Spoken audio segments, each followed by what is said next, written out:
তার মধ্য দিয়ে আমার কাছে মনে হয়েছে যে বোধ বিএনপি এবং আওয়ামী লীগের জন্য কিছু টেক হোম মেসেজ আছে। যেমন জামাতে ইসলাম মনে করে যে এই মুহূর্তে নির্বাচন হলে তারা ল্যান্ডস্লাইড ভিক্টরি পাবে, তারা ভূমিধস বিজয় হবে।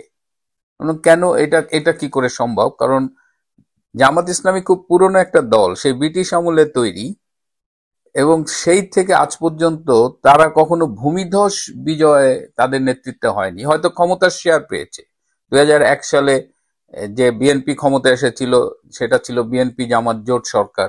আবার 1971 সালে যখন এই পাকিস্তানের মুসলিম লীগের সরকার ছিল, তখনও এই পূর্ব পাকিস্তানের সেই মন্ত্রী পরিষদের 4 জন ছিল এই জামাত ইসলামের। সো তারা ক্ষমতার স্বাদ পেয়েছে, কিন্তু এখন যেভাবে বলছে যে একেবারে ল্যান্ডস্লাইড ভিক্টরি পাবে, তো এইটা মানে এটা অবিশ্বাস্য। কিন্তু তাদের ব্যাখ্যা আছে। তাদের ব্যাখ্যা হলো যে তারা মনে করে যে গত 14-15 মাসে সারা বাংলাদেশে যখন আওয়ামী লীগের নেতা কর্মীরা নির্যাতিত হচ্ছিল, তারা তাদের পাশে গিয়ে দাঁড়িয়েছিল। প্রথম 1-2 মাস হয়তো বিচ্ছিন্ন ঘটনা ঘটেছে, পরবর্তীতে জামাত নাকি সারা বাংলাদেশে আওয়ামী লীগের নির্যাতিত নেতা কর্মীদের পাশে দাঁড়িয়েছে, তারা জেলে গেলে আইনজীবী দিয়ে সহায়তা দিয়েছে।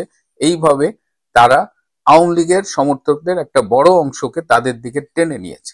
এই প্রসঙ্গে আমার ব্যক্তিগতভাবে একটা অভিজ্ঞতার কথা বলি, যে কদিন আগে আমাকে বাংলাদেশ থেকে একজন যোগাযোগ করলো যে ভাই, তিনি আওয়ামী লীগের একজন সদস্য, ভাই আমাকে তো জামাত মেম্বার করছে, ওদের ফর্ম ফিল আপ করাইছে, তো আর কদিন বলছে যে কদিন পরে এসে কোরআন শরীফ ছুঁয়ে শপথ নিতে হবে জামাত ইসলামের পক্ষে। তাই আমি বললাম ভালোই তো, জামাতে জয়েন করছেন, পার্টি তো বদলাইতেই পারে, তো জামাতে ইসলামকে ভোট দেবেন না? বলে ভাই ভোট আসলে দেখা যাবে, নেত্রী যা বলবে সেটা ফলো করবো। তো এখন জামাতে ইসলামের হিসাবে কিন্তু ওই লোক জামাতের সদস্য হয়ে গেছে, কোরআন শরীফ নিয়ে হয়তো এতদিনে শপথও করে ফেলছে। তো জামাত হিসাব করতেছে যে তারা আওয়ামী লীগের নেতাকর্মীদের পাশে আছে। এবার আমি কয়েকটা জায়গায় খোঁজ নিলাম যে এই যে দাবি করছে যে আওয়ামী লীগের নেতাকর্মীদের পাশে আছে, এইটা কতখানি সত্যি সারা দেশে। আমি খোঁজ নিয়ে জানলাম যে এটা খুবই বিচ্ছিন্ন কিছু ঘটনা আর কি, হয়তো কোথাও কোথাও বা দে আর ট্রাইং, কিন্তু এমন হয়নি যে পুরো বাংলাদেশের আওয়ামী লীগ জামাতের পতাকা তলে চলে গেছে। এটা তাদের একটা ধারণা। তো আমি মোটামুটি আরো আরো কিছু ইনফরমেশন দিয়েছে যে ভাই ইলেকশনটা কবে হবে। বলেছে যতদিন জামাতের বিজয় নিশ্চিত না হয় ততদিন বাংলাদেশে কোনো নির্বাচন হবে না। কি চমৎকার উত্তর! নির্বাচনটা কার আন্ডারে হবে? ডক্টর ইউনূসের আন্ডারে? তাদের উত্তর ছিল যে না, ডক্টর ইউনূস এই মাসে অথবা ডিসেম্বরের মধ্যে চলে যাবে এবং নতুন কেয়ারটেকার গভর্নমেন্টের অধীনে নির্বাচন হবে। এটা হলো জামাতের মানে একজন থিঙ্ক ট্যাঙ্কের কথা। এটা আসলে তাদের পার্টিরও কথা ভাবতে হবে আর কি। তাহলে সেনা প্রধান কে থাকবে? বলেছে ডক্টর ইউনূস চলে গেলে সেনা প্রধানও চলে যাবে, এবং সেনা প্রধান সেক্ষেত্রে লেফটেন্যান্ট জেনারেল কামরুল অথবা লেফটেন্যান্ট জেনারেল ফয়জুর, এদের একজনকে তারা সেনা প্রধান বানাবে। এবার প্রশ্ন করা হয়েছিল যে আপনারা যদি ক্ষমতায় যান তাহলে দেশটাকে কি আপনারা আফগানিস্তানে পরিণত করবেন? তা বলেছে না, দেশে গণতন্ত্র থাকবে, আমরা হয়তো ধর্মীয় কিছু বিধান যোগ করব।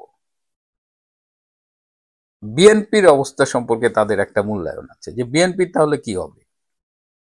বলছে বিএনপি এত বড় একটা পার্টি, কিন্তু তারা গত 14-15 মাসের যে ব্যবহারটা করছে, তাদের যে অবস্থান, তাতে তারা পুরো দেউলিয়া হয়ে গেছে। এবং ডক্টর ইউনূস তাদের ফোন করে ডাকলেই তারা যে একটু এই সামুচা চা কফি খেয়ে আসে, আর ডক্টর ইউনূস যা বলে তাই হ্যাঁ হ্যাঁ করে আসে। তো বিএনপি তো ক্ষমতায় যাবে না। তাহলে জামাত যদি ক্ষমতায় যায় তাহলে বিএনপি কি বিরোধী দল হবে? না, সেটাও হবে না। বিরোধী দল হবে আওয়ামী লীগ। মানে জামাত সর্বাধিক সিট পাবে, আওয়ামী লীগ রানার আপ হবে, বিএনপি নাকি থার্ড হবে। তো আওয়ামী লীগ রানার আপ হবে, সেটাও আবার একটা কন্ডিশন আছে। যদি আওয়ামী লীগের সভানেত্রী শেখ হাসিনা ঠিক মতো নমিনেশন দেয় তাহলেই রানার আপ হবে। আর যদি আওয়ামী লীগ আগের মতো এই পারিবারিক, এ আমার বউ, ও আমার ছেলে, তারপরে ব্যবসায়ী, এইসব মানে মনোনয়ন দিতে ভুল করে, তাহলে নাকি আওয়ামী লীগ আবার থার্ড হয়ে যাবে। তারা মানে এই ভোটে জেতার জন্য ব্যাপক বাজেট নামিয়েছে।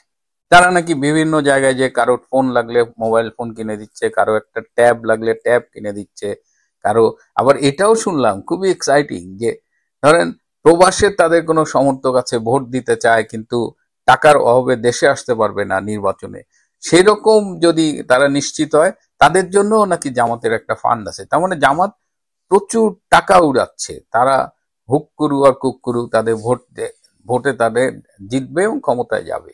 আরো বলা হচ্ছিল যে জামাতের আমি ডক্টর শফিকুর রহমান, ওনার এলাকায় তো উনি ভোটে দাঁড়াইলে জামানত থাকে না, বাজেয়াপ্ত হয়ে যায়। বললো না না ভাই, আপনি জানেন না, উনি এবার কমপক্ষে 1 লাখ ভোটের ব্যবধানে বিজয়ী হবে। এবার জিজ্ঞেস করা হলো যে আপনাদের যে এই যে আপনাদের সাথে জঙ্গি সংশ্লিষ্টতা বলে, ধর্মীয় উগ্রবাদ মৌলবাদ, আমেরিকা কি আপনাদের মেনে নেবে? তখন বলছে যে 2024 সালে আমাদের কাজে লাগাইছে আমেরিকা, সুতরাং এখন আমেরিকাকে বাস্তবতা মানতেই হবে, আমরা সবচেয়ে জনপ্রিয় দল। তো এই হলো মানে জামাতের মূল্যায়ন। এবং তারা তাদের ভাষায় যে বিএনপি কুপোকাত হয়ে গেছে। তো জামাত যখন মনে করছে যে বিএনপি কুপোকাত, তখন গতকাল আমরা দেখলাম যে বিএনপি 232টা আসনে তাদের প্রার্থী ঘোষণা করেছে। এটা এই দুই একটা কম বেশি হতে পারে, এবং বেশ কিছু আসন ফাঁকা রেখেছে। এখানে হয়তো তাদের দলীয় মনোনয়ন দিবে, কিংবা তারা যদি জোট করে তাহলে জোটের প্রার্থী সেখানে মনোনয়ন পাবে। তো বিএনপি হঠাৎ করে এই মনোনয়ন ঘোষণা করলো কেন? এটা নিয়ে আহ, সামাজিক যোগাযোগ মাধ্যমে কিছু ট্রল আছে, আবার কিছু ব্যাখ্যা আছে। ট্রলটা একটু আগে বলে নি যে সেই ফুল ফুটুক আর না ফুটুক আজ বসন্ত, এরকম নির্বাচন হোক বা না হোক মনোনয়ন বাণিজ্যটা তো হয়ে গেল। তার মানে এই যে 232টা বা 230টা বা হোয়াট নাম্বার যে মনোনয়ন দেওয়া হচ্ছে, এর সাথে নাকি একটা বিশাল বাণিজ্য জড়িত। দ্বিতীয় হলো যে বিএনপিও আজকাল বিশ্বাস করা শুরু করেছে যে ডক্টর ইউনূসের অধীনে নির্বাচনটা হবে না, এবং নির্বাচনটা সম্ভবত একটি তত্ত্বাবধায়ক সরকারের অধীনে হবে, এবং তত্ত্বাবধায়ক সরকার ক্ষমতা নেওয়ার পরে খুব বেশি সময় নির্বাচনের জন্য পাওয়া যাবে না। সো তারা নির্বাচনের প্রস্তুতিটা একটু এগিয়ে রাখলো। এর মধ্য দিয়ে তারা সামগ্রিকভাবে তাদের রাজনৈতিক উপস্থিতি, সরব উপস্থিতিটাও জানিয়ে দিয়ে রাখলো, এবং এই সময় তারা জানাতে পারবে তাদের কর্মী নেতা, তারা প্রস্তুত হবে। আরেকটা হলো যে এখন প্রার্থী ঘোষণার পরে বেশ কিছু আসনে বিদ্রোহ দেখা দিয়েছে এবং আরো দেবে। সো তারা কিছুটা সময় পাবে এই বিদ্রোহ নিরসনের জন্য। কিন্তু জামাত আরেকটা